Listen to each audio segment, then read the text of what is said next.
ሰላም የዩቲዩብ ተከታታዮች እንዴት ቆያችሁ? እንዴት ከረማችሁኝ?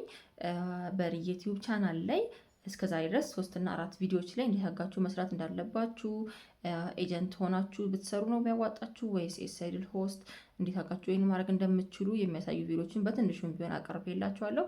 ከዚህ በኋላ ባሉት ቪዲዮዎቼ ደግሞ ፖፕ ላይ ኢትዮጵያን አድሚን እንደመሆኔ መጠንና ከስተመር ሰርቪስ ላይ ወይም ዋትስአፕ ላይ እንደማስተናግዳችሁ ዋትስአፕ ላይ አንድ ችግር ገጥሟችሁ ስታቀርቡልን በቀላሉ ተረድተንኛ ወደ እርዳታ እንድንገባ ይህም ምንድነው?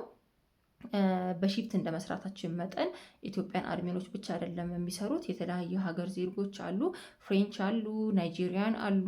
የተለያየ ሀገር ዜጎች አድሚኖች እንደመኖራቸው የምታቀርቡላቸው ጥያቄ ቀጥታና ግልጽ እንዲሆንና በአጭሩ እንዲረዷችሁ አንድ ኢሹ ሲያጋጥማችሁ ካለኝ መረጃና ካለኝ ልምድ አንጻር ምን ብላችሁ መጠየቅ እንዳለባችሁ በቀጣይነት ቪዲዮ የምሰራላችሁ ሲሆን በዛሬው ዕለት ይዤላችሁ የመጣሁት ቪዲዮ ግን በትናንትናው ዕለት አፕዴት የሆነው የስታር ሆስት ሳላሪ እና ኤርኒንግ ላይ ነው።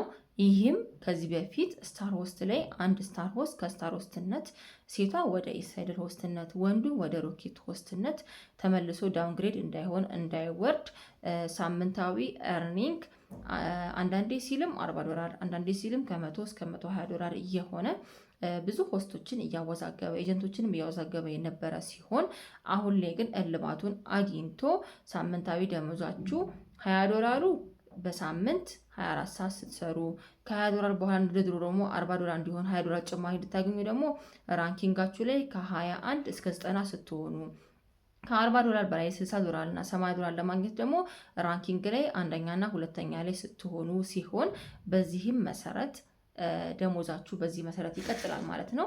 ስለዚህ እንዴት አድርገን ነው የምንሰራው የሚለውን አሁን በሚቀጥለው ላይ ዘርዘር አድርጌ በስክሪን ሪከርድ ቪዲዮ የማሳያችሁ ይሆናል። አብራችሁኝ ቆዩ። ባይ ዘ ወይ አሁን የማሳውቃችሁ ይሄ ራንኪንግ እስከ 90 የሆነበት ምክንያት ቢያንስ 95% የኢትዮጵያን ስታር ሆስቶችን ያማከለ ነው። ኢትዮጵያ ላይ ያሉትን የስታር ሆስት መጠን 95% ያማከለ ነው። ስለዚህ ምንም የሚያስፈራችሁ ነገር የለም። ስለዚህ ስራችሁ እንደ ድሮ ትሰራላችሁ፣ ራንኪንጋችሁን ቼክ እያደረጋችሁ ደሞዛችሁን ትወስዳላችሁ ማለት ነው። በቀጣይነት ወደ ቪዲዮ እንቀጥል። በመጀመሪያ ግን ቀጣይነት ያላቸውን አፕዴቶችን እንደዚሁም እንደነገርኳችሁ ዋትስአፕ ላይ እንዴት አድርጋችሁ እርዳታ እንደምታገኙ የሚያሳይ ቪዲዮዎችን ስለምሰራላችሁ ሰብስክራይብ በማድረግ ጀምሩ። አብራችሁኝ ቆዩ።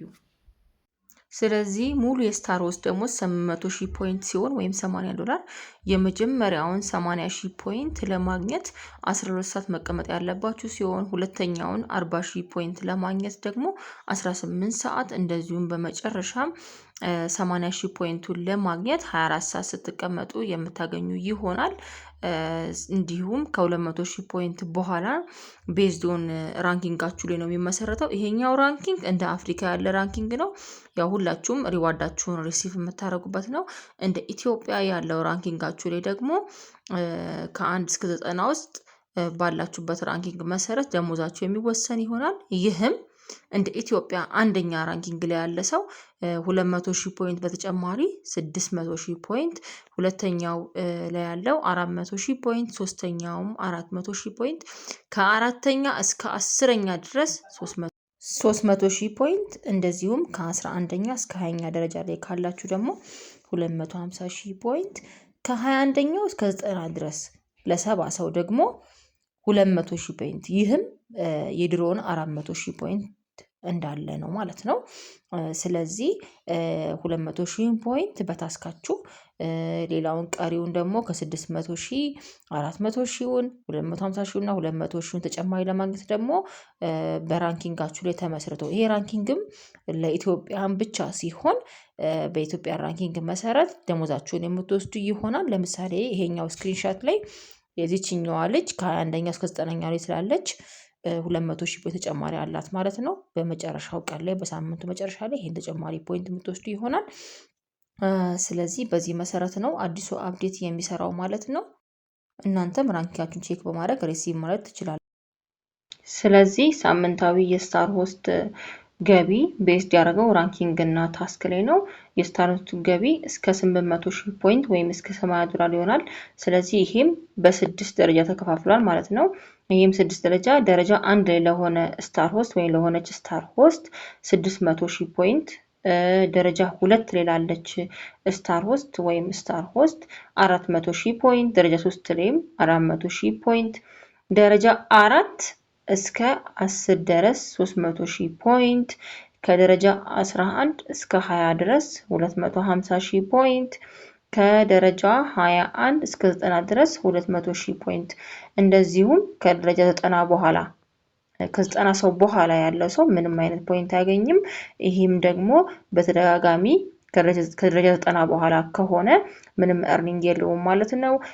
200,000 ፖይንቱንም ላይወስድ ይችላል፣ ከስታር ሆስትም ሊወርድ ይችላል ማለት ነው። ስለዚህ ይሄ ዊክሊ ራንኪንግ ማለት ነው በምታገኙት ገቢ ላይ ተመስርቶ ኤቭሪ መንዴይ ሰኞ ላይ ያበቃል ማለት ነው። እንደዚሁም ደግሞ ይሄ ራንኪንግ የፕላትፎርሙን ሪዋርድ አያጠቃልልም። የምታገኙትን እርኒንግ ላይ ቤዝድ ያደረገ ነው እና ለኢትዮጵያ ብቻ ነው። ይሄ ራንኪንግ እንደ ኢትዮጵያ ብቻ እንጂ እንደ አፍሪካ አይደለም ማለት ነው።